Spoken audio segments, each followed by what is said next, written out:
Welcome back to the Gruber Morning Show. I'm Pete Gruber, I'm Mark Schaffner. Good morning and welcome to the show. and we have a special guest with us today. If you're active on YouTube, you probably know him as the bearded Tesla guy, and his name is actually Justin. And he's on screen now, right? No, Bring not him yet. in right now. Yep. Okay, we're bringing him in right now. There we go. And he's on screen. All right. And Justin is from Florida, lives in Florida currently. And, I thought the best place to start, Justin, is to talk about your background. You're definitely into Tesla vehicles at this point. But tell us a little, about your history and what got you fascinated and interested in this topic. Yeah, so it's first of all, thanks for having me on the show. Excited to be here and talk all things automotive with you guys. I think there's a lot of very interesting conversations to be had. But as far as my background, I grew up in an automotive family, and it's something that kind of runs in the family blood. I still remember stories, even just recently, my dad was telling me when he was a kid, his dad would bring home these cars that he and his brothers would get to work on as experience. And he didn't realize it was his dad was flipping cars. So they were doing the work for him to, flip these cars. So it's generational. It's in the blood. My uncles, my dad, all of them, myself included. I started at 15. I think if I remember right, my first job was cleaning the shop floor at 15. And the next responsibility I got is I got to reorganize the tool room. So that's where it all started. And then over the years, even through college during the summertime, I would go in the dealership, was a mechanic at one point, did service writing, did parts department, sales, everything outside of the collision center. I did it all at one point, which is pretty cool. But it gave me a lot of life skills and a lot of an outlet for, I guess you could say, my tendency to want to build, and I'm a hands-on kind of guy. So it's always been kind of a passion of vehicles and a passion of technology, and that's where Tesla comes in. So I was always kind of the black sheep in the sense, I had a Toyota Prius. I don't think anybody in the family would have really enjoyed a Prius like my wife and I have. And when we got our first Tesla, it was, it was game over. But understanding the implications of a family that's in legacy automotive and traditional dealership model, and, it's a sensitive topic. And, it's really changing. It's very different, than what my family is used to. Sure. Justin, we have a comment now that you need to hear. This is YouTube, and it's a William Demery. And he says, "Hey, guys, proud dad here for Justin. He's supporting you. Welcome, and thank you for joining us, William." It's funny you mentioned Priuses, because my trajectory into EVs was the same. I was in a muscle car, 60s muscle car, 69 Plymouth Roadrunner, 68 Dodge Charger, 71 Cuda, and, just enjoyed those Mopars. Rebuilt them, did the paint and body, all of that stuff. And then in the 90s, late 90s, my wife and I decided, with the high cost of gasoline, let's get a Prius. We were, intrigued with 50 miles a gallon, right? And where's it going to end up? We thought it was going to get more expensive even, right? So we get this little red Prius. And what fascinated me was that you could go about a mile, under 30 miles on this electric motor. And to me, that was a complete paradigm shift, having been with big block Mopar engines and lots of noise and all that. Finally doing something with an electric vehicle. So then I tried to hack into it, and I tried to, get it to run more than 1 mile or whatever. Never succeeded with that. But anyway, we ended up with 2 Priuses. We actually got to a point where the battery was starting to go south on us with the first Prius. And that was before we had Gruber Motor Company, repairing EVs. So we got a second one, and my wife wanted to drive that. So I said, well, I'm going to get an EV, a BEV, rather than a hybrid. And I started looking around, couldn't really find anything. This was like 2013. and came across the Tesla Roadster. So I jumped from a Prius to a Roadster, and like you, I was smitten immediately. Performance, all of that. It was the closest thing to a Ferrari I had for 23 years, my little 308, Yeah. two-seater, hard to get in and out of. You had to be short in order to be able to do anything with it. But yeah, great cars. And that was my trajectory into EVs. So It's pretty fascinating too, because with the original Roadster being all handmade, right? yeah, They're all slightly different, and they all have a lot of that personality that you would find in a other hypercar, I guess you could say. But right. it's the Prius was definitely fascinating. There were companies that were trying to start that were offering 4 kilowatt battery packs, Uh-huh. 4 kilowatt hour battery packs that you could put in the trunk, and if you knew what you were Right. doing, you could tie it in, and yeah, that was always something I really wanted to do. But we actually went from the Prius to a Volkswagen Jetta TDI. So you Okay. know where this story is going, but fantastic car. Really. I had the wagon, and it was again against the grain, Mhm. but it was a dream car for me. That's the kind of stuff I dreamed about, Right. and for whatever reason, so that car was great, and it was the only car I would like to mention that I actually made money on. That Volkswagen, because they got in a lot of trouble and had to write some big checks. So Yeah. I actually got to make a couple bucks on that one, but it was definitely disappointing, and it really opens your eyes to some of the things that are going on behind the scenes, and I think probably will be part of maybe some of the topics later on in the podcast when we talk about resistance to what's happening in the industry, and you know Yeah. all the challenges ahead. So what was your first Tesla? My first Tesla was a Model Y. I wanted a Model 3 so bad. And when they opened up, I'm actually from Indianapolis. I've lived there my entire life. I've been in Florida for a year now. But in Indy, when they opened up the design studio, they called it, because it wasn't allowed to be a dealership. Right. I used to take her in there on Sundays, and every Sunday it would be a little bit closer. I'd almost get her on board, and then one day it was a red one, and it was beautiful, and she finally was considering it, and I made her sit down and watch the Model Y launch with me, and she said, "Order it." Got it. Cool. Cool. Yep. Yeah, it was pretty awesome. And then the last thing I did want to share. So my first car, not nearly as cool as what you just listed off, but it was a Dodge Avenger. It was a 1995 Dodge Avenger, two-door, and it had the Mitsubishi 2.5 in it. And that motor had to be rebuilt. So we had a cracked block motor, and sent that off to be repaired. And basically, at 16 years old, my first car, I did an engine swap, rebuilt an engine, Mm-hmm. and it was, that's kind of the lucky, fortunate background I had around automotive. But it was the last time I rebuilt an engine, because when I got done taking all the components off, I had bolts around the entire perimeter of the hood underneath, and didn't know where any of them went. So that was, Yeah. I Oh didn't know boy. that lesson yet. And you hoped and prayed nothing would fall off as you began to drive it. Yep. Been there, done that. There were only a couple bolts when it was all put back together. Yeah. Wow. So it looks like you mentioned earlier a touch of OCD, and then when you mentioned that one of your jobs was to reorganize the parts room, I guess they recognize that OCD as being beneficial at that point. Yeah, Yeah. probably, and probably nobody wanted to even touch it except for a child, because nothing was put anywhere that it should be. That was quite a Right. mess. Right.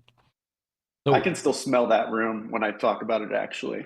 is that right? Yep. Yep. Yeah. So that's not the only Tesla you've owned, though, I understand. There's some other ones? Yeah. Yep. So I've had a standard range Model 3. And when the market was going crazy, we actually sold both our Model Y, our initial Model Y, and that standard range Model 3 during that season of crazy prices. And the Model Y we sold, it was one of the first 3,000 made, sold it for more, or not more, it was a couple $100 less than what I bought it brand new, and it had 40,000 miles on it. Wow. And we rolled that into the one we have today, because it's a 7-passenger, and that didn't come out till later. And we've been driving this thing like crazy. It's got 50,000 miles on it, and I'm gonna drive it till it falls apart. The Model 3, we sold that one only because you could sell a standard range Model 3 for about $50,000, right? I sold it to a wholesaler for $50,000, significantly more than I paid for the thing. And I was able to buy a long range Model 3, red on white. I paid a couple $100 more out of pocket to upgrade. And I'm not the only one who did this. This was like a life hack for about 12 to 18 months. A lot of people figured out they could sell their standard range and get a long range, and it was just nuts, bananas. So yeah, so we have a Model Y, a Model 3, and then on March 31st of this year, we bought a Model X. So okay. Wow. Okay. So your list of Teslas is growing. At what point in time did you decide that being an influencer on YouTube might be fun, important, and what prompted that? That's a question I get a lot. I'm trying to find the most respectful way to answer this question. So at the time, I was, like many people that listen to your show, I'm sure, I spent a lot of time on YouTube watching all these guys doing the things I want to be doing in a Tesla. But there was a common theme that I found, and it was usually, generally speaking, it was a young young guy, no wife, maybe a girlfriend, basically what I'm saying, no responsibility. Right. They can up and go to Alaska and take these cool shots in their Tesla because they can, right? I've got 2 kids, I've got a wife, I've got a job. That's not real life. And, I told my wife that if we get lucky and we get our hands on one of these cars early, I might just take some videos and put them on YouTube. And she, oh yeah, you do that. And she even admits to this day, she just thought it was going to be something for me to do. Right. And, but it turned out, we took delivery of that car when the pandemic started. Lockdown started right after then. So there's not exactly 3,000, but there's less than 3,000 Model Ys in the entire world. The plant is shut down for a month and a half. And of the 3,000 roughly that are out there, how many of them are shooting videos and putting them on YouTube, right? I got extremely lucky to be where I'm at today. And there's no doubt about that. I could not start what I am now. I could not start that today. It wouldn't happen, I don't think. So it was timing. It was absolutely timing. And, but it worked out great too, because I really felt like I was providing value to the community.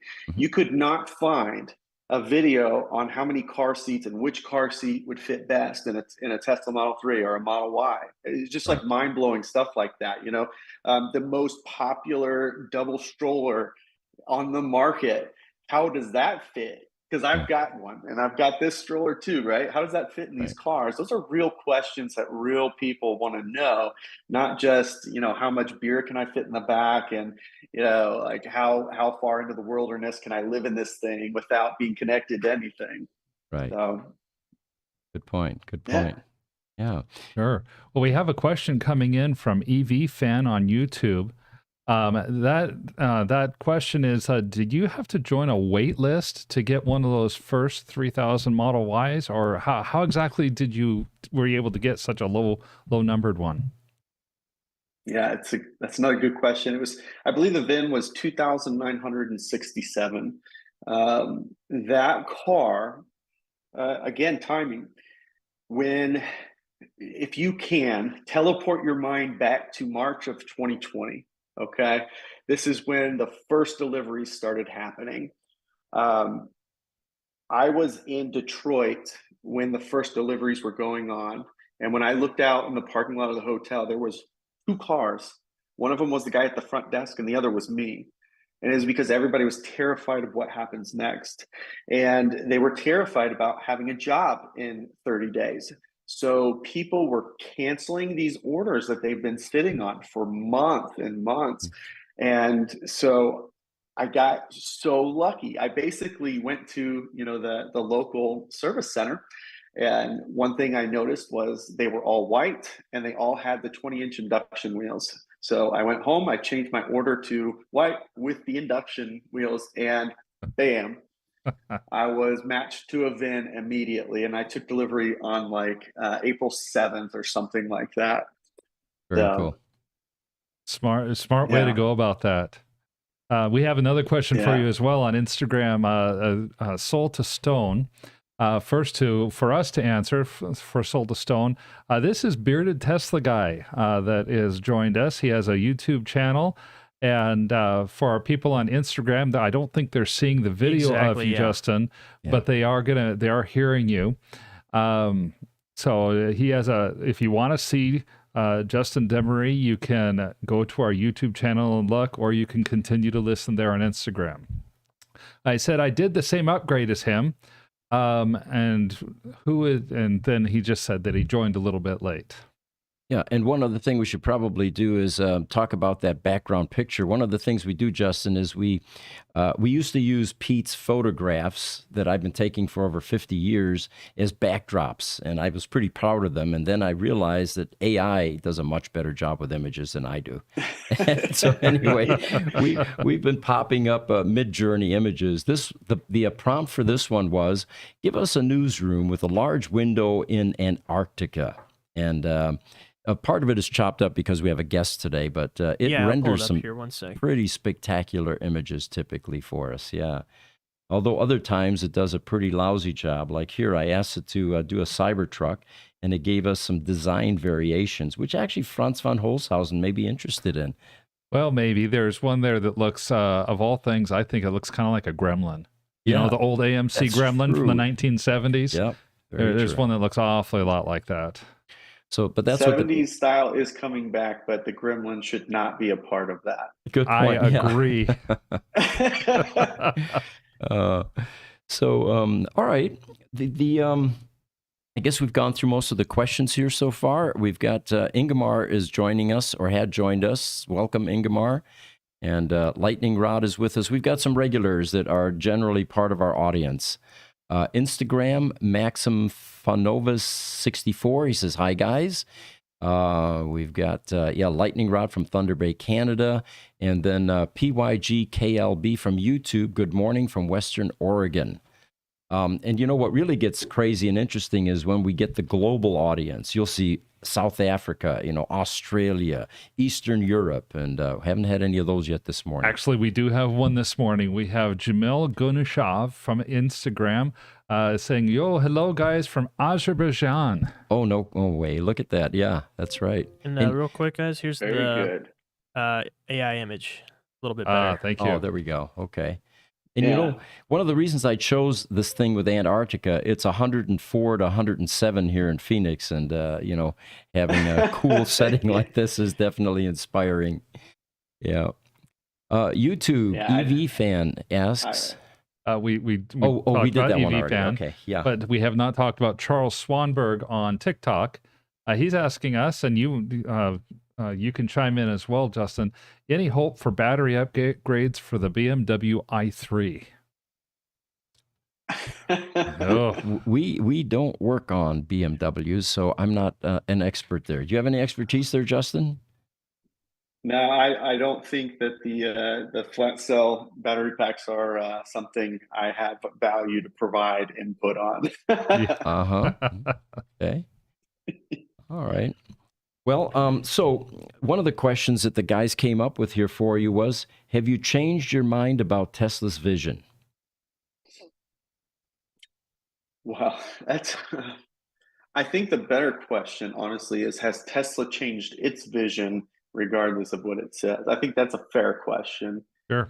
I've been accused of being Tesla short. I've been accused of being a Tesla bull. I get it. I get it all. Mm-hmm. And the reality is I'm just a realist. I love the brand and I love what they're doing. And we would not be here today without Tesla. And I continue to be excited for what comes next. Can't wait for my Cybertruck. But I do remember 2021 vividly. And that was the first year that, in my opinion, I feel like there was a pivot. Tesla all of a sudden went from sustainability, affordability, getting as many people to be able to reach this incredible product to profit. It was the first year that profit felt not just important, but number one. Now, I say that with the fact that this is a publicly traded company, and the purpose of this business is to drive shareholder value, which I totally get and I totally agree. But you cannot argue it was not a pivot from what they were doing before. And I think that that was somewhat disappointing at the time. I think we've since then kind of accepted that or adjusted, so to speak, to what they are now. But I think they're still doing extremely important things. And I think it's okay, though, to love a product and be sometimes critical of it.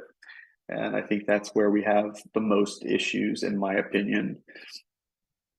Okay, fair enough. You've got a Cybertruck reservation, it sounds like. Do you think that there is viable competition out there? Well, with the Ford F-150, that's already a given. But who do you think is up and coming that could really carve into that 1.5 million, I think, reservations currently? Yeah, 1.5 million. Yeah. Yeah, when the Rivian first launched, I would have said it was the Rivian. The Rivian is honest to God, guys, the R1T that I took over last summer. It was my number 2 EV at that point in time. It drives amazing. I ended up driving that thing 341 miles on the interstate. Like it blew me away in every category, but it also lacks in other categories. That's not a truck for the masses. It's $80,000. It's got too small of a truck bed to be able to accommodate all the needs. And it's just, the utility of it is great, but the tradesmen that are building that house over there, they don't want that. You know, they want a rugged truck that they can beat up, that is going to be reliable. It's going to provide them with value. And I think that that's where there's still, in my opinion, there's still a big gap in the market. The F-150, it was great when it launched at $40,000. But what is it today? It's nearly 60 grand, right? It's in the mid 50s to get an F-150 that was announced at $40,000. That's a very different truck than what it is today. It's a fantastic truck, though. You can't deny that. And it does have some pretty awesome, useful capabilities for a tradesman or for an enthusiast or for a family. It offers a lot for a lot of different people, and that's a good recipe. But it's too expensive. We don't need another $60,000 to $80,000 car to be announced. Like I'm tired of looking at these amazing cars being announced and they're $80,000. Like we don't need any more of those. Yeah. We need $30,000 cars. And I'll avoid the rest of that part of the topic just in case that comes up later. But I don't know that anybody today fills that void. I really don't. Yeah. And until Tesla announces pricing, I don't think that we're going to get an answer there. But I really believe that the Cybertruck will be too niche because of its style. Even though there's 1.5 million orders, I don't think it'll have the legs to run 10 years at full capacity. You know what I mean? Yeah. I love it. I want it. But will the whole market shift to that kind of a style? I don't know. So I guess what you're saying is, fast forwarding now, we've got the Cybertruck is released. They're cranking them out. They're fulfilling orders. Are we going to see a bunch of Cybertrucks at the construction sites now, do you think? I hope so. God, I hope so. And again, it's priced. Honest to God, it's priced. And this year Tesla did a reverse pivot, and we're getting affordable Teslas again. We're back on that trajectory. That was part of the mission, and that was a announced, to the masses. This is what our purpose is, and it is to drive sustainable energy and allow people to have access to that. And that's what they're finally doing again, and driving prices down. The Cybertruck has to deliver. And I'm very worried about that because of the backlog and the short-term demand on that. And will they lose sight of what they're trying to accomplish in the short term to the benefit of shareholders, which is their purpose? Or will they stay true to what the Cybertruck represents, which is incredible capability, utility, and possibilities for everybody in every use of a truck? Is it affordable though? Yeah. So if it's $40,000, I think we're going to start seeing those on the job site. And you know what? As much as you hear certain demographics get a rag for hating electric cars, there's going to be some proud guys standing next to their Cybertruck at a job site. I promise you that. And their friends are all going to want to know all about it. Yeah.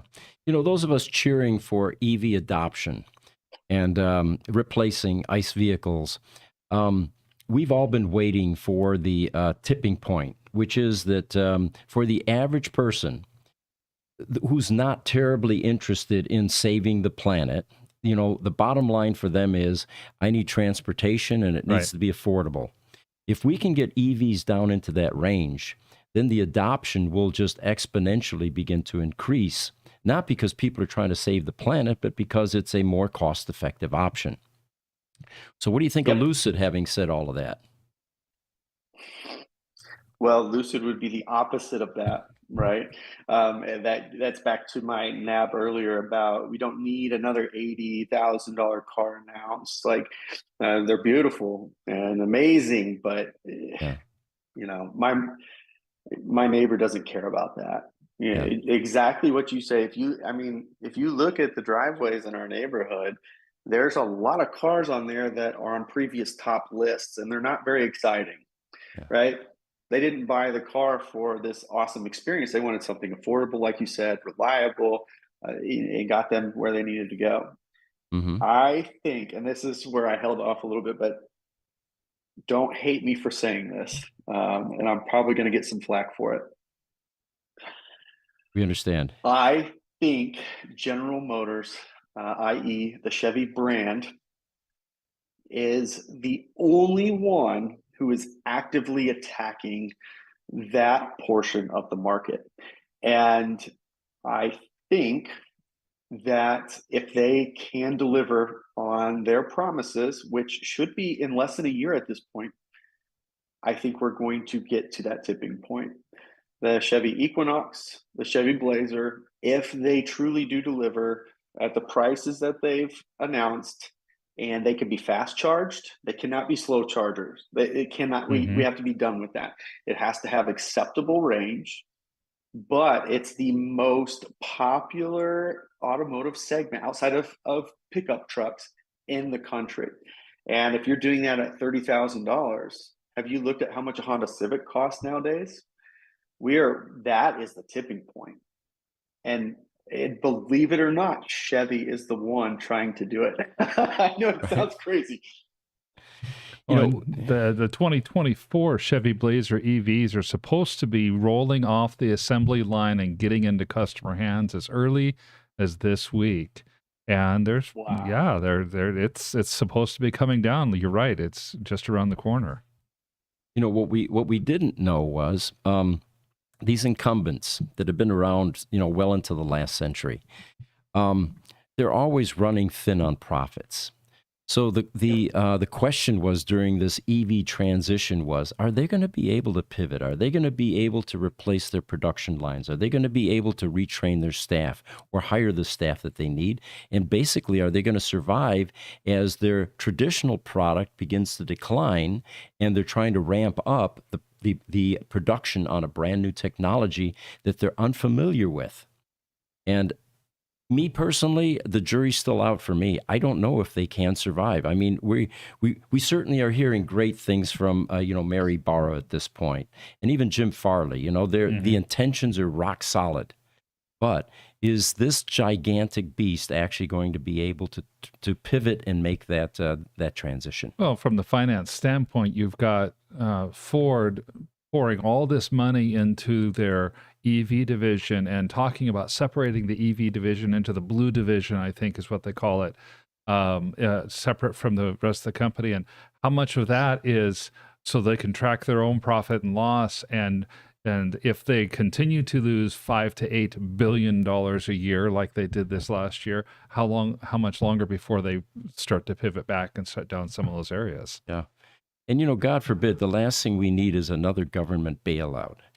Yeah. Yeah. But those usually work well for everybody, right? Yeah, right.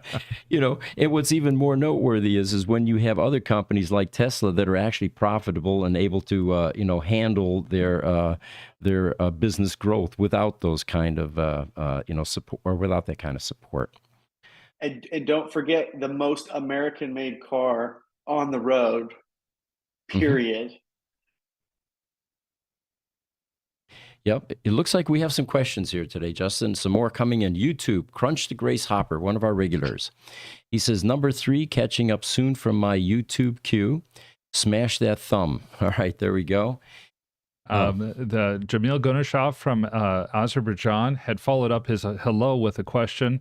How do you get a program of microcontrollers of an electronic board while it bursts? So kind of an electronics type question. Yeah. Boy, that's a tough one. I don't know how a microcontroller can burst, and I'm assuming we're talking about Teslas.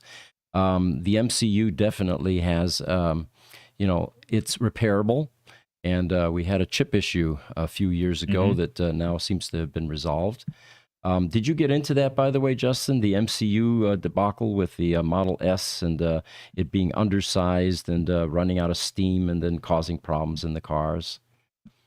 Only in the background, and it's kind of fascinating though. I have followed it and done plenty of the research on it, because we're kind of experiencing the next level of that as we pivot to hardware 4, in my opinion.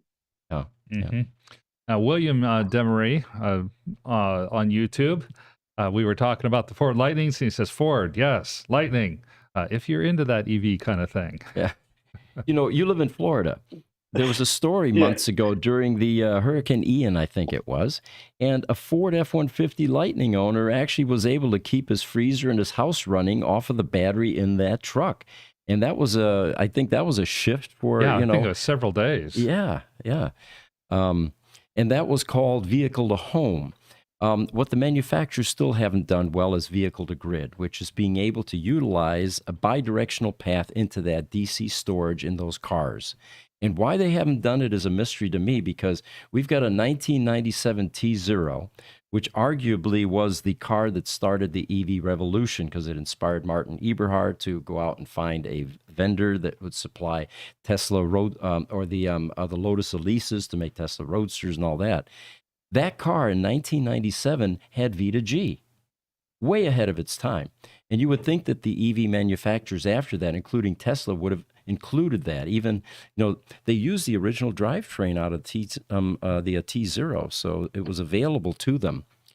But I think it's coming, and it's definitely going to make EVs more popular. And the more people out there, hopefully your listeners, that are sharing those stories, like we got to continue to get those stories out, because there's plenty of the negative stories, but there's so much opportunity, there's so much use in an electric car, and a lot of people just don't realize how game changing that can be. Ian did suck though, by the way. That was kind of scary. Yeah. Now that was right in your backyard, wasn't it? Well, it's interesting. We moved here to Orlando, so we're Central Florida. we shouldn't have to worry about it. We're going to have wind and we're going to have storms, right? It was still a Category 1 when it hit Orlando, which is extremely rare for a storm to do that. It was just that bad of a storm. And my wife, being a nurse, she was called in, in emergency. So they stay. They don't get to go home. So it was me and our young children. And I didn't think anything about leaving until that evening when stuff was hitting the house. Wow. And then I was starting to question, did I make a good choice? I wasn't quite used to the hurricane stuff yet. So, wow. Yeah, but the, gas was out 5 days before that storm hit here in Central Florida. Really? 5 days before that storm hit, you could not get gas. And it took 3 days after the storm for gas to show up. Meanwhile, I was driving my Tesla around because I could film videos, because I could still charge my car. And my car was fully charged before the storm came. So amazing. Yeah. Wow. Yeah. Got a question about your Model Y from YouTube. Daryl Mack, he says, what has been your average amount paid for supercharging your Model Y? Well, I wish I could give better cost information on supercharging. I am beyond fortunate and blessed to have had a number of referrals. So I have not paid for supercharging for quite some time. And about a year and a half ago, one of the updates, it no longer shows me what the charge even would have been when I'm charging. Because I do a ton of road trips, and I used to include that data when I could see it, but I can't see it anymore. Another question, I think on a slightly different topic here, came in from YouTube. User is the name of the user is to be announced. He says, "Hey guys, I have a Model 3 long range and a Model S long range. I also have a Cybertruck order, but I'm afraid that the insurance is going to be too high. Insurance seems to be substantially higher than ICE cars and trucks. What's your experience been with that so far?" So I totally understand where he's coming from. I had to shop so many insurance providers when I got our first Tesla because I was shocked at the company I had been with for years, how much insurance was going to be. It just caught me completely off guard. And then I found, it seems like, the one company in that area that values EVs a little bit different from an insurance perspective. And it ended up being, a couple bucks more than the Chrysler Pacifica we got rid of, right? So it was reasonable. Down here, I have not found that company yet. Still looking. But it does seem that it's not as simple as just saying, hey, go get your insurance with Progressive because they were the best. Well, they were the best in Noblesville, Indiana, but they were not the best in Evansville, Indiana. So it is completely different. And I recommend that people shop every insurance provider you can think of. It sounds like such a gimmick, and I never did that kind of thing before. But we were talking about this in our last podcast, weren't we, Pete? And we have, one of our former employees, he owns a Model 3 and was chatting with us over YouTube. He uses Tesla's insurance. And we had numbers actually. Wasn't it like over $200 a month for the? It was almost $300 a month. He's paying $280 a month, or was quoted $280 a month from Progressive. And dropped it down to like 80 something. And then $80 a month from Tesla. With Tesla, but they monitor his driving habits, and they will actually increase his rates if they feel that the driving is outside a certain safety threshold. So you can't do any street racing. You have to watch your speed, all of those things. And with Doug, that was going to be hard. It turns out that his wife, Sarah, drives it. So I think we're safe. Yeah, I think so. Yeah, it's a good product, though, and it's affordable. I wish we had it. We have an Instagram viewer that came in, ADITYA2271. She says, or he, love from India with a heart. Well, welcome. Thank you. Welcome from India. That's a pretty late night one there. Right. And then our regular contributor, Crunch to Grace Hopper on YouTube, says, I had an 06 Prius. Battery died on a Texas to California return trip. The replacement battery's initial 48 miles soon fell to 28 miles per gallon, just enough to start the ice, basically. So now he got a Model 3 on 322, and then on 922 a Model Y long range, and then he's got 2 Cybertrucks and an Aptera reserved. You know what fascinates me is Toyota really woke the planet up to an alternative way of transportation with hybrids. Now, granted, they still have a little gasoline engine in them, Yeah. but you know, we started to think, like I did, about being able to drive with electric power. And here they are, you know, afraid to jump into this thing wholeheartedly with fooling around with hydrogen and, you know, and maybe an EV here or there.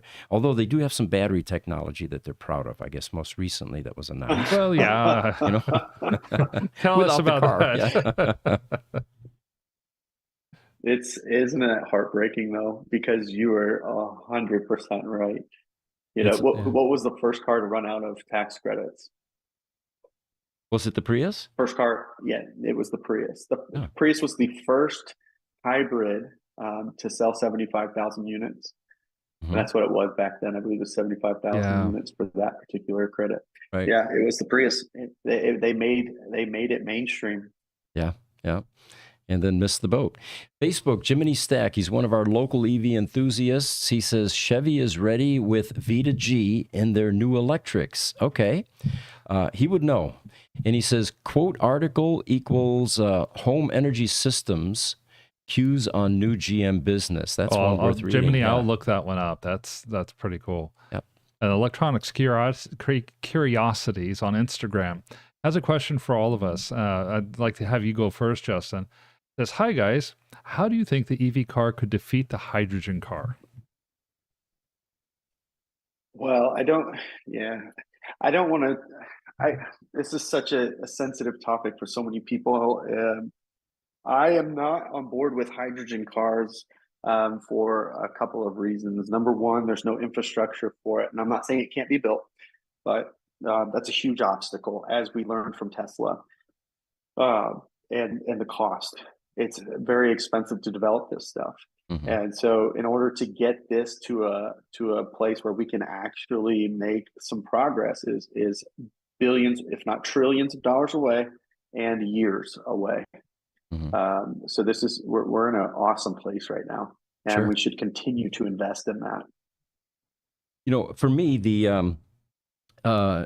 it's definitely a very viable planet-saving type propulsion method. I mean, the byproduct is water. It doesn't get any you know, cleaner than that. But I get back to the term simplicity. You're familiar with EVs. We repair the drivetrains. Here we have something that has very few moving parts. It's simple as dirt. It's a three-phase AC induction motor with a three-phase inverter and a battery. And you know, hydrogen, on the other hand, we're back to plumbing and piping and pressure this and, you know, and gauges, and it just doesn't. It's the wrong direction. It achieves the same goal, taking us to emission-free. But the way it does it is just not economically feasible. And like you say, then you have the storage methods. You know, you're going to have hydrogen fueling stations everywhere. And that infrastructure is not being built. What's being built is the electrical infrastructure for EVs. Well, and I'm thinking, if you ever want to see what an auto accident with a hydrogen tank looks like, go to Discovery Channel and look at the top 10 best BattleBots battles. You're going to see at least 2 battles on there where these compressed fuel tanks explode with these automated robots fighting, and that's about what those cars would look like. So it's puzzling to me why smart, bright companies like Toyota, Nikola, are even considering this. What are they seeing that we're not seeing? And no one's provided any compelling It is answers. It is certainly less disruptive to their industry. That's what you have to understand, I think. Mm-hmm. You still have maintenance items on a hydrogen vehicle, right? Yeah, you definitely do. You've everything. Hydrogen is an internal combustion engine, just like yes, it is, just like gasoline. Mm-hmm. Mm-hmm. So now I've got another question for you. This one's going to be kind of based off of a news article that we saw recently.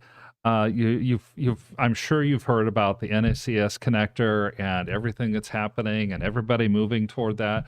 One of the more recent things that I saw happen 2 days ago, SAE International is announcing that they have a standard. They're going to set up a standard for the NACS connector now.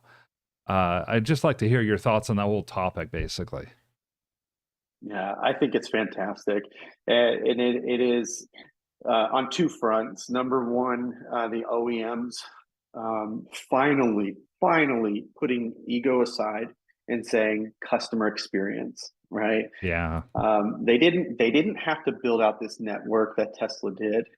They scapegoated around it, never had to spend a dime on it. But it's there and it's being offered, and it has been offered for years to these guys, and I don't think people know that or understand that. So I am proud of Jim Farley for being the guy to bust the water gates and doing it in a way where it doesn't need to be about me. It's about my customers, and it was absolutely the right move. Everybody's following suit. We are, Volvo's there now. That was the most recent one. Today, their Polestar brand announced as well. I think it's going to be a challenge with the Germans and with the Asian automakers, but hopefully they too can come on board. The connector is way more user-friendly. It is a much more streamlined experience for the customer. The maintenance on it is way less. The cost of installing is significantly less. There are so many benefits to this. And by standardizing this, just like when you go to Chevron or Shell or Marathon, you don't have to think about which of them has your nozzle for your fuel tank. And it should be the same way here. But the other thing I'll say about this, number one, it has now made electric cars that did not have access to supercharging now appealing to people who would not consider anything that wasn't connected. But it also, on the flip side, for Tesla, they now have to step up their game and make sure that they're staying ahead. And are we providing the right level of quality? Are we providing the right features in our cars? Because now we have competition like we didn't have before. So at the end of the day, competition is good for consumers, and we have competition. This is great news for everybody.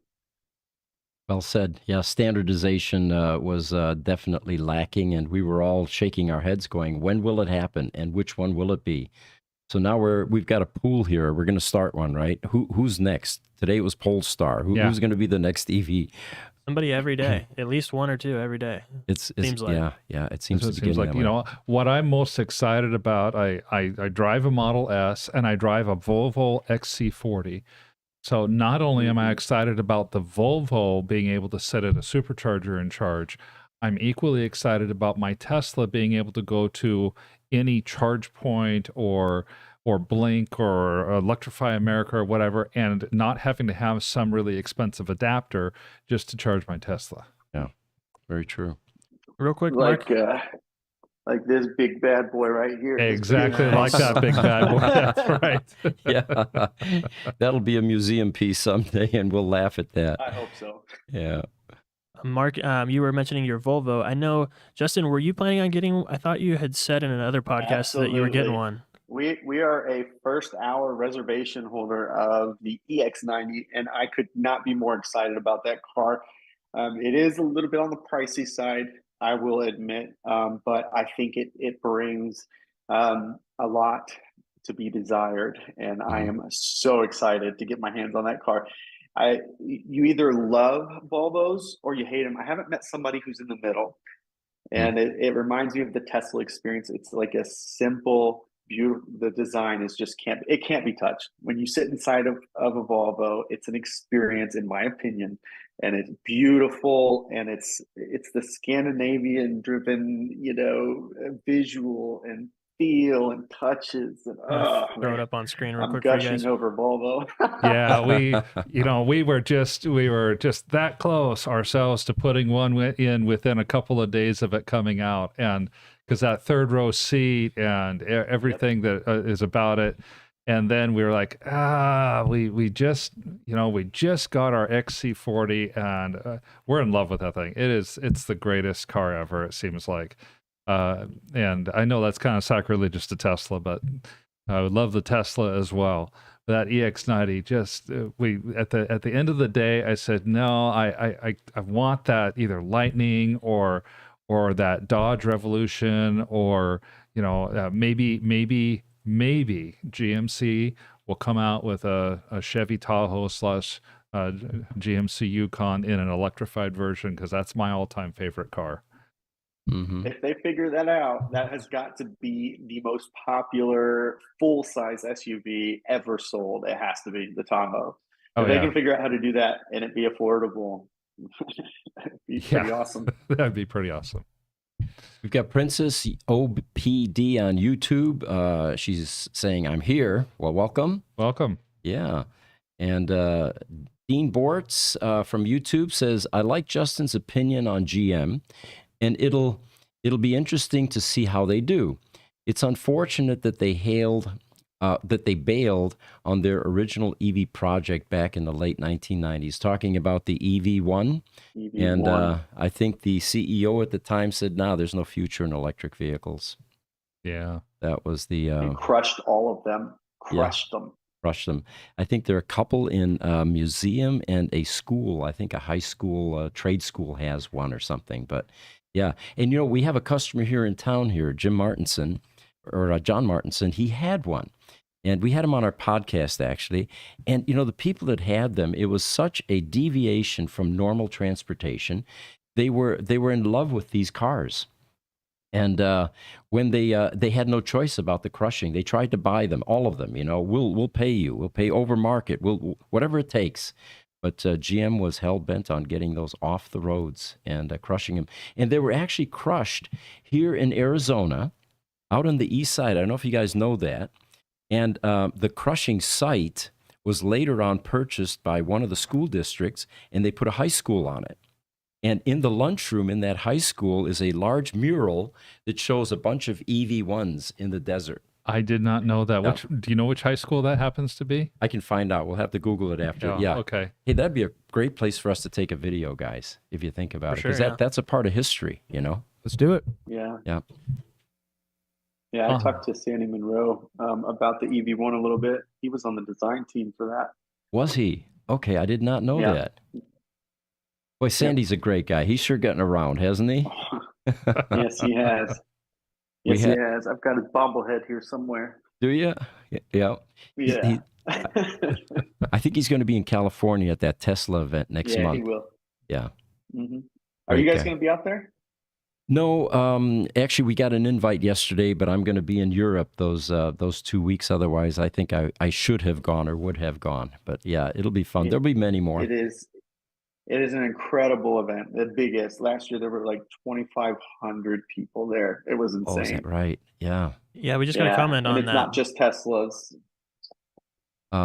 That's the person that invited us yesterday, SJV Tesla, I think. SJV Tesla, okay. And he's saying... That's John. Yeah. Yeah. It says, Tahoe EV will rule the world. Best of luck to GM. There you go. Yeah, it would. Here in the States, it would. Here in the States, if they get it right and they get it's going to be about the price, man. If they get that price, even if it's, in that 60 to 80,000 range that you buy a new one at right now, if they can match that, watch out. Someone... they don't have to worry about weight because it already weighs a metric ton. So yeah. Someone earlier had a comment up there. It's not on the screen anymore, but they were pointing out that Tesla insurance is not available in Florida, apparently. No, it is not. It was announced last year that it was coming to Florida, and I can't remember what the other state was. It was at the same time. And the other state got theirs rolled out, and we've all been waiting. It was brought up at the Investor Day, and Elon Musk's response was something along the lines of, the insurance industry is so complicated unnecessarily, and each state and their own rules, and it just makes it very complicated to get this done. But it's in the work. It's still being worked on. It's in the works. One of the things that immediately jumped to mind is insurance is about risk management, and in a place like Florida where you have a high rate of losses, that might be part of the reason. Curious about one thing. You mentioned that in Indianapolis, in order to get your Tesla, you had to go to a design studio, right? And I went to a service center to actually take delivery. Okay. So my question: they had a design studio because they were not allowed to show the cars at that time at the service center. Right. And Mark was saying, what are there, like 32 states that still have that restriction? Yeah, there are at least 32 states. Iowa, there are a bunch of states that still have that restriction, and that's one of the articles that made the news this last week. Tesla is setting up new design studios now in states that are explicitly prohibiting direct sales to consumers. And they're doing it. In this case, they went to the Oneida Nation, just outside of Syracuse, New York, and they set up a sales service and delivery center so you can do your design and take care of any services and take delivery of your cars. And it's on the Indian Nation instead of in New York. Since it's Native American, it helps the Native Americans who themselves tend to be more environmentally conscious than the society at large. And so they're very pro EV. And it helps Tesla because they can go and do things in places that states can't do anything about. There's a question for you there. I have some very definite views about NADA and their influence and this absurd legislation that's still on the books in many states. I mean, we did a video a couple of years ago, and there was a poll back then, which I'm sure is even more favorable now, that over 70% of the population in the United States would prefer to buy from the manufacturer direct. We live in the information age, for Christ's sake. The distance between manufacturer and end user has shrunk totally. And you can bypass, in fact, we'll get into the dealer conversation here in a moment. It has shrunk to the point where it is completely impractical for these parasitic elements to be involved in the middle of anything like this. They need to pivot into other industries. So, but yet it proves that the lobbying power is so potent that it can still prevent 32 states in the United States from allowing direct sales for the population which wants that.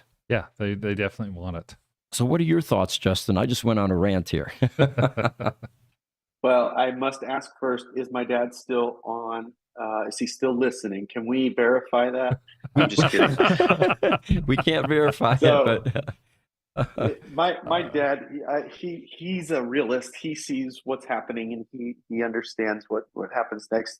That NADA is, I don't know if people realize how big the automotive industry is in the United States.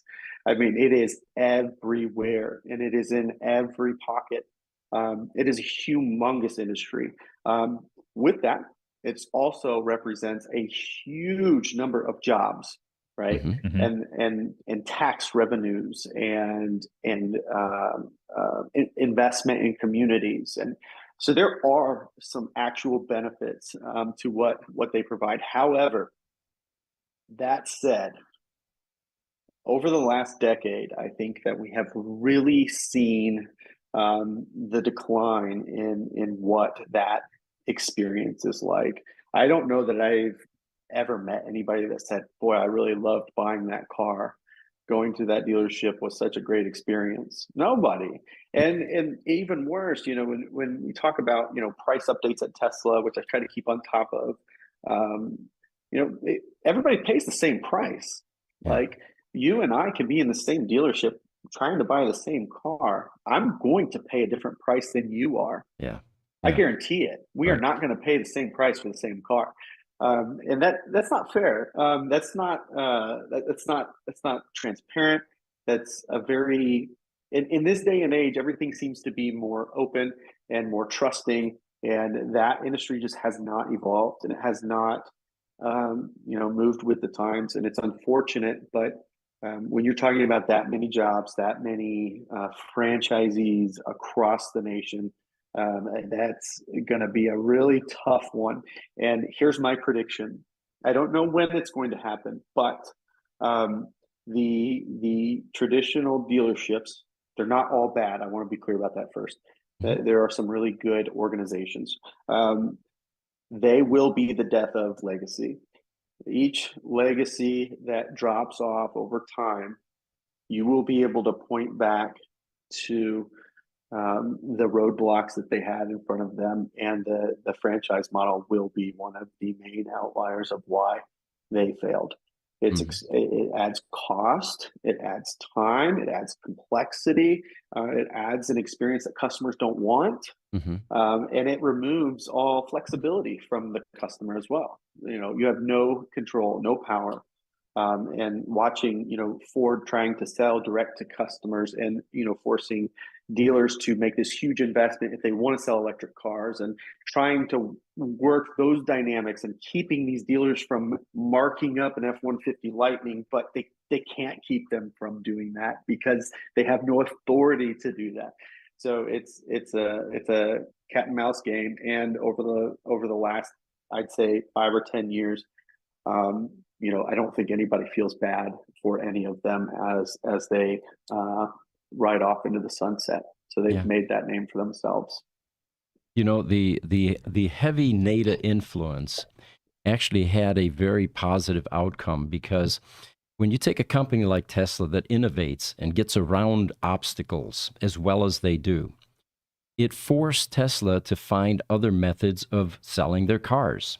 And the innovation that came out of that was moving their cars, their car sales into high-end malls. At the time that they were making the original Model S's, they were high-priced cars. They were luxury cars, kind of like the Lucid is now. Well, if you take that into the high-end malls where the affluent people congregate, first of all, there's your target audience. And like you said, how many people will go to a dealership on a Sunday afternoon for entertainment? Absolutely none. We hate going to dealers and play let's make the deal game and being converged by a bunch of commission-breathing sales reps, right? And then having to be locked in a room somewhere. Well, let me go talk to the manager to see if we can do that. That is so last century, all right? So here they are in these high-end malls. People get to walk around the cars, experience them, sit in them. I mean, those of you that have gone to Fashion Square, that's the tangible experience that takes place there. Right. It's palpable. You sit in the car. You feel how soft the seat is. You imagine yourself going down the street. And then they went even further. They allowed people to test drive these cars. They sold themselves, basically. A much more productive and elegant way to sell cars. But here we are, still dealing with the NADA influence this late in the game. Well, and we have several comments if Richard can scroll, starting with William Demery. Yeah, let's go to those. I was going to say. And William Demery is okay. His first comment. If you can scroll back just a little bit, Richard. Yeah, his first comment is. Yeah, I'm here. So that was to answer your question that yes, he is here. To be announced says on YouTube, finding body shops does still seem to be a little bit hard, at least certified body shops. And I'm in Southern Florida.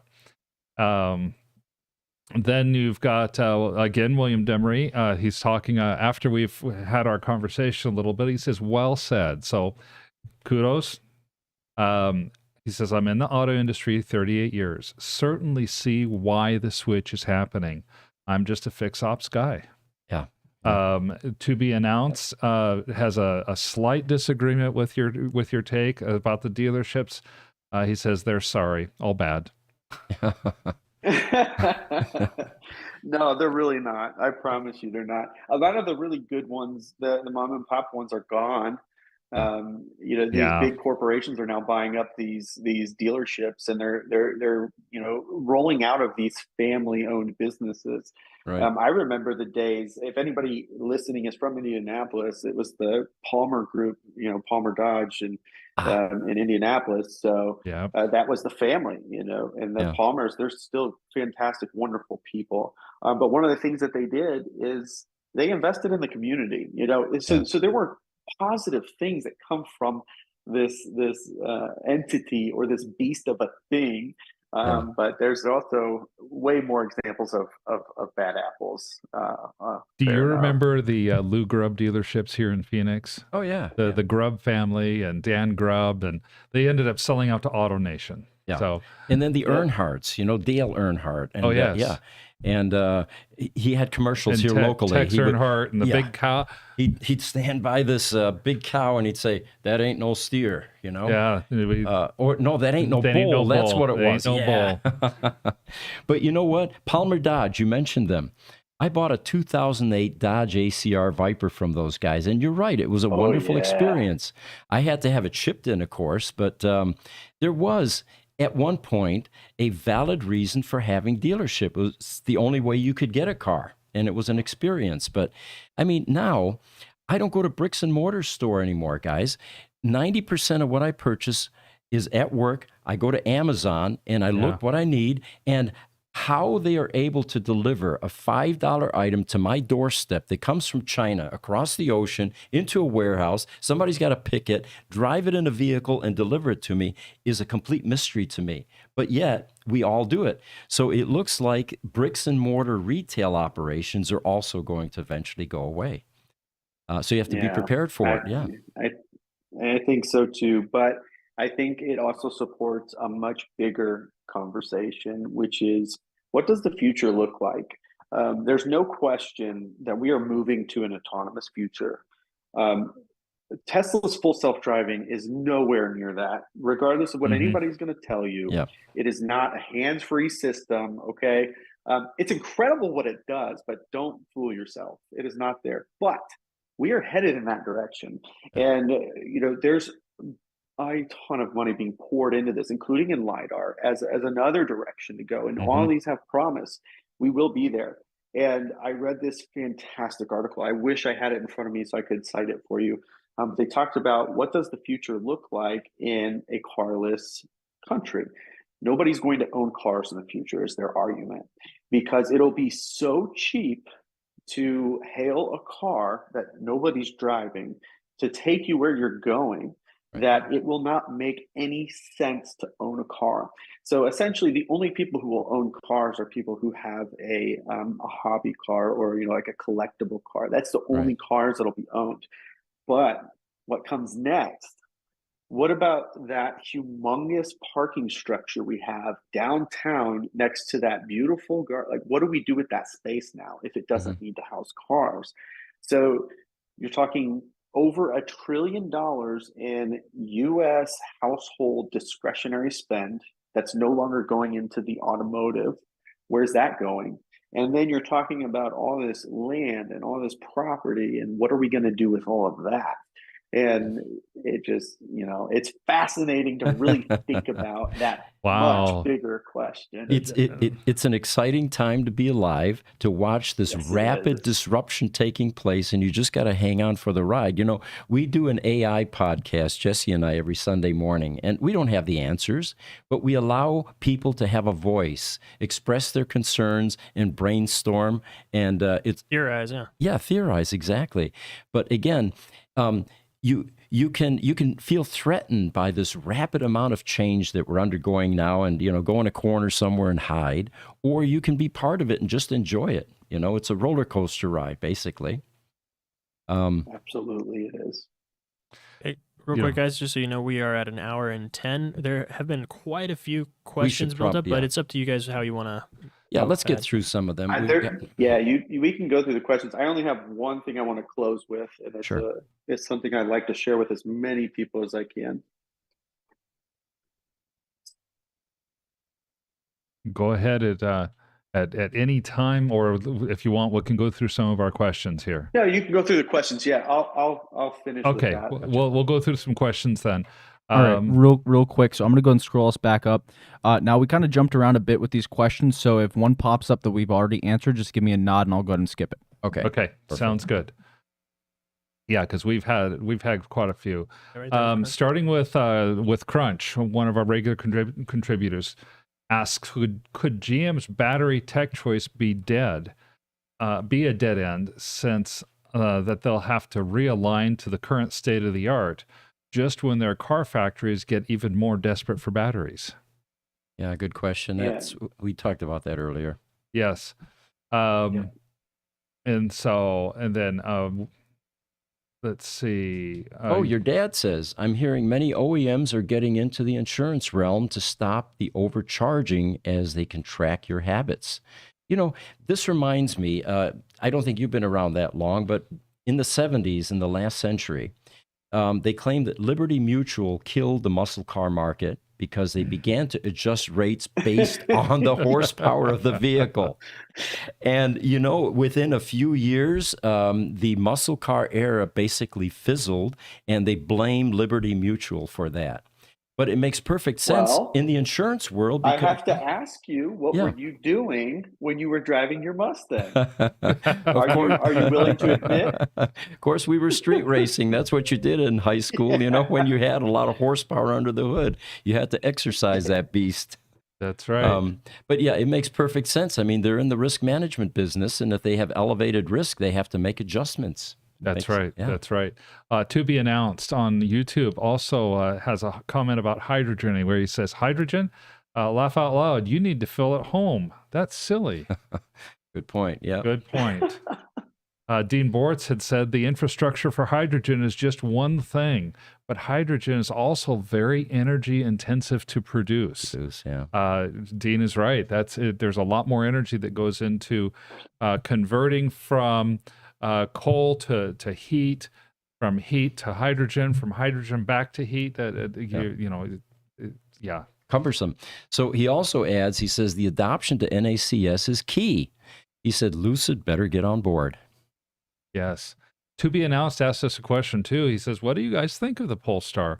He says, I've actually seen quite a few at Hertz.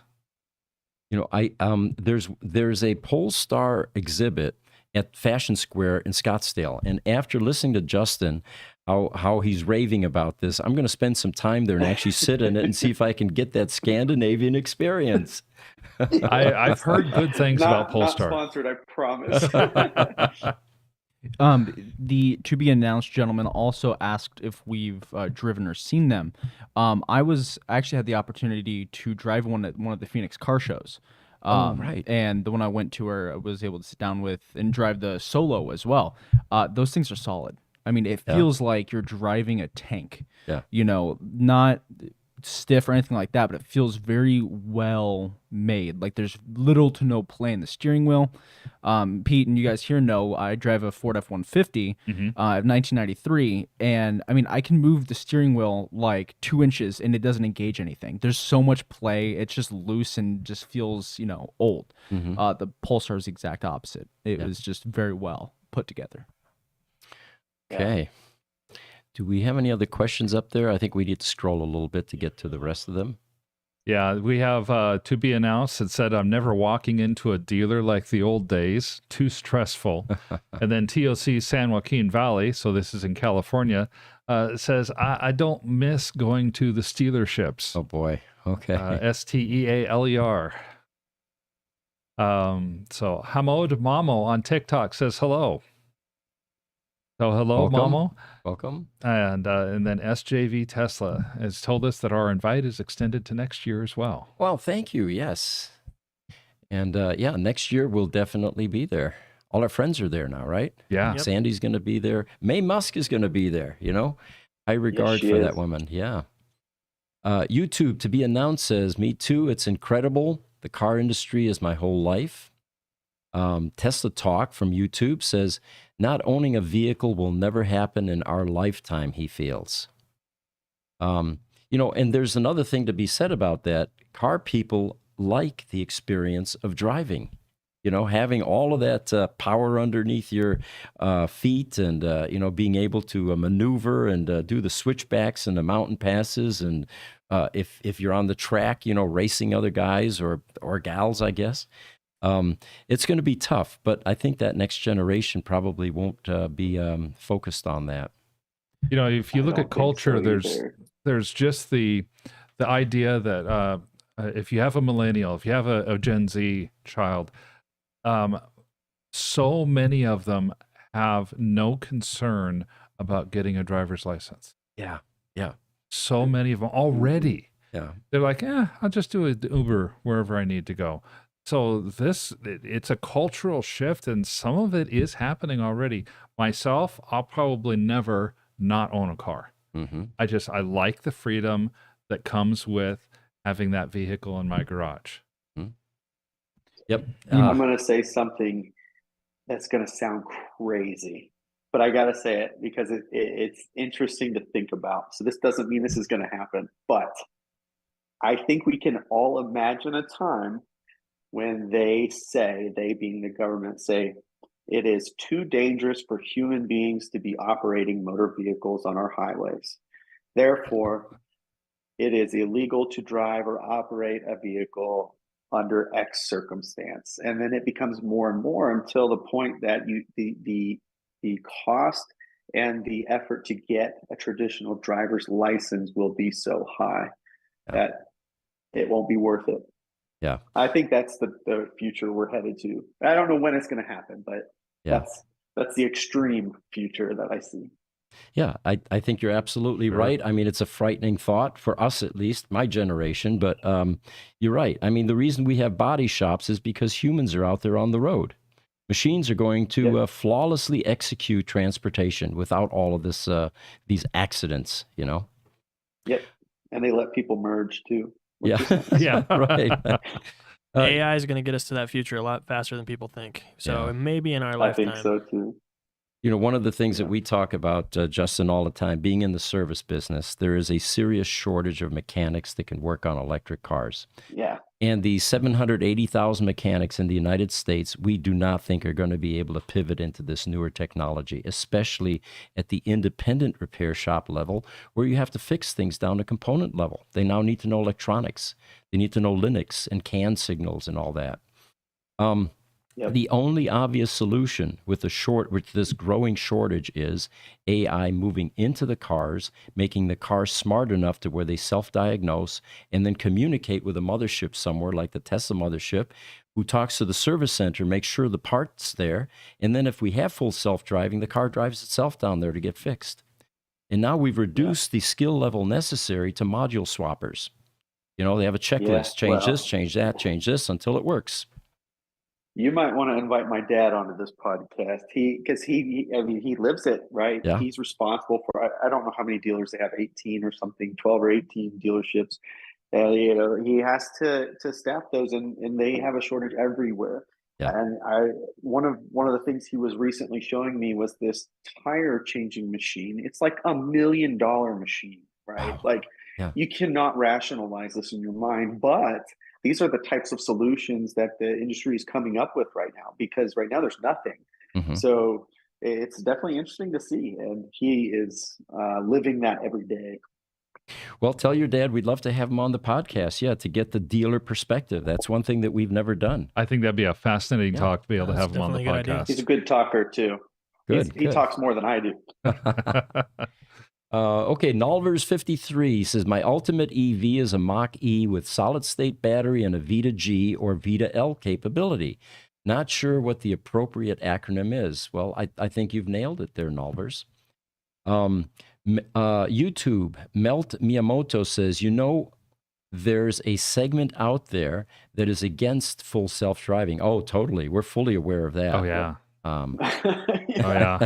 You know, you're going to have those people coming out of the woodwork in any new venture. Dean Bortz says buying cars directly from manufacturers is a great experience. The Tesla Service Center / Delivery Center in my area delivers 30 to 50 Tesla vehicles every day, Monday through Saturday. And then Tesla Talk says, everyone said that we would have flying cars years ago, and here we're still without, well, VTOLs are actually... That's one of Sandy's favorite things to talk about is VTOLs. Totally. The Yeah. technology continues to improve. I don't know if you guys saw, but maybe back behind the screen, Google, the FAA just approved the first flying car. Just want to point that out. That happened today. Oh, nice. Today? I'll pull that up. Oh, okay. Yeah, we we'll can pull pull that you one up. bet. Nover53 also had said, I'm not on board with a total autonomous future.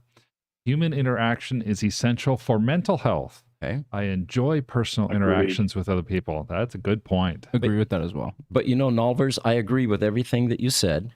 However, in talking about AI, we're also theorizing that you're going to have the equivalent of a Siri, Alexa in your home that's going to provide you 24/7 therapy. So the stress that we're feeling and this mental health issue will be eliminated by having a personal therapist available on tap at all times. Dean Board says buying cars directly. Oh, we already did that. Yep. Yep. William Demery says, I gotta jump, guys. So enjoyed the show. That was just a few minutes ago. Well, he just chimed in again and said, "I'm in, guys. Let's do it." In relation to the podcast. Oh, Perfect. All right. fantastic. We'll send you an email then, and we'll get some contact information for your dad. And that's one that you're going to have to watch and chime in on, right? Yeah. And- All right, I'm gonna pull up that flying car. Yes, please do. So you had mentioned that you have some closing thoughts for us as well. If you want to prep those, I think we're at a point now we've gone through all the questions. We can probably go to that. And there's that So flying there's the car. flying car right there. Yeah, they Hey, call So it the this Model thing's A. getting ready to start doing some real testing. Yeah. Awesome. Wow, what a cool looking Yeah, car. Right? Yeah, it can't be ugly. You can't be the first test flying car and it not be something ridiculously awesome looking like that. And have it look like a Prius. Yeah. Yeah. I get that. It's exactly. It reminds me of the Lightyear, the way that this thing is shaped. I don't know if you guys are familiar with the Lightyear or not, but just no. has some of those tones to it. Very cool. Very, very cool. We've got a couple more here, just real quick. Tesla Talk says, I will be taking possession of my Cybertruck in 2024. Crunch chimed in again, says, does anyone remember the Chrysler Corp's Doctor of Motors certification? He said it was in the late 60s, right after he got out of high school. I don't remember that, but I remember Chrysler brought a turbine car to our high school in 1967. And they were parading it around the country. And I mean, talk about a mind-blowing experience. You see this car that looks like a combination rocket and car, spaceship and car. And it inspired a lot of us in high school. Now, the thing died. It fizzled eventually. In fact, there's some articles about that. But it was inspirational. So here's Crunch's follow-up. Gruber should make a Doctor of EVs certification program just like that one. No, that would be cool. Yeah, it's the 2020 version. So you'd say it'd be just like Chrysler Corp's Doctor of Motor certification back in the 60s. We'll have to work on that. Have to work on that. Yeah. That'd be a pretty cool one to have. It would. And then to be announced said, I learned how to drive on my father's 69 Roadrunner 446 pack. Damn. Oh my God. What a nice car. And to I hope learn it how. had the Hurst 4-speed in it, because that would really teach you how Well, to he drive. says he had the 4-speed is. in Yeah, it. he So, did have the. Yep. He yep. says I'm a Gen X baby. Very cool. And then finally, Roderick Merriweather. Why is it scary that we're getting there? But we're excited and we wanted it decades ago. Yeah. That's true. We've wanted the flying cars. We've wanted the AI. We've wanted this stuff for a long time. So why are people scared about it?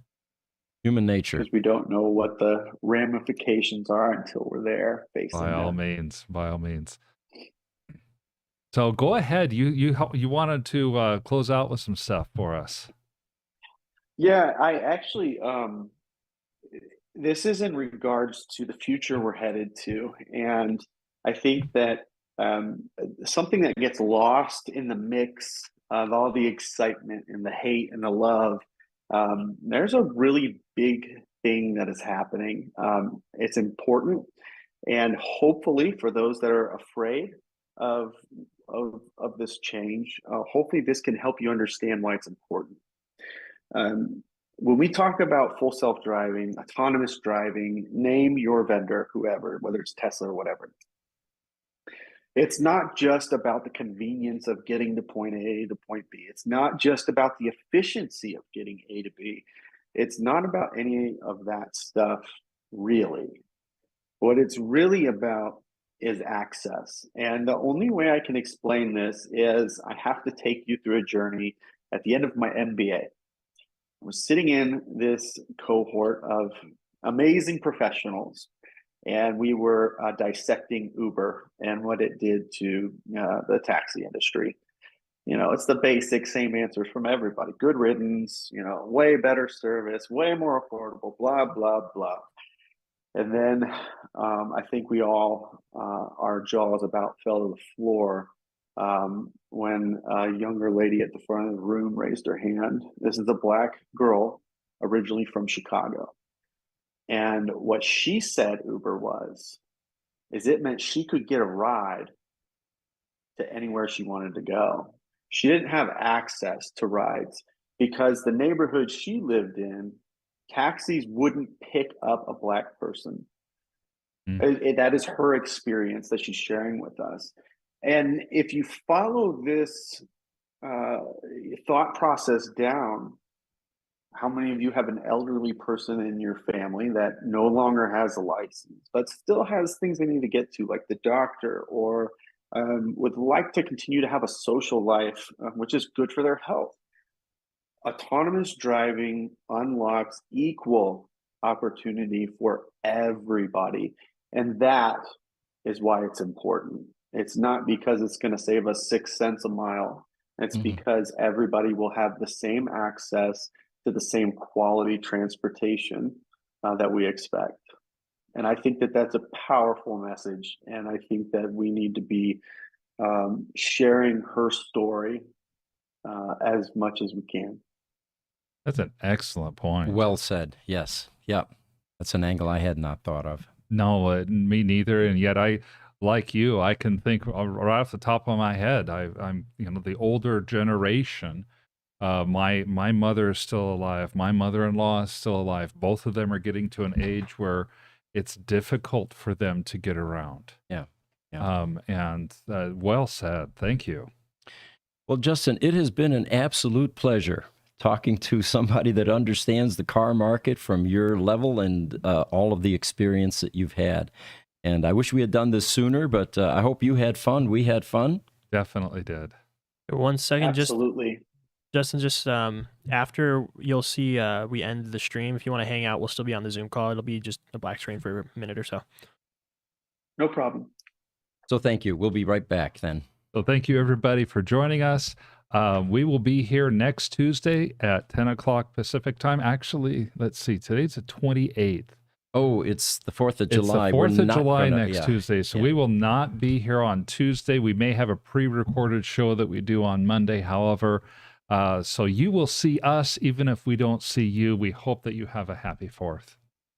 We appreciate all of you joining us. And again, we'll have guests like this from time to time. And we thoroughly enjoyed having Justin DeMars with us. Thank you again. Thank you. Thanks, guys, so much.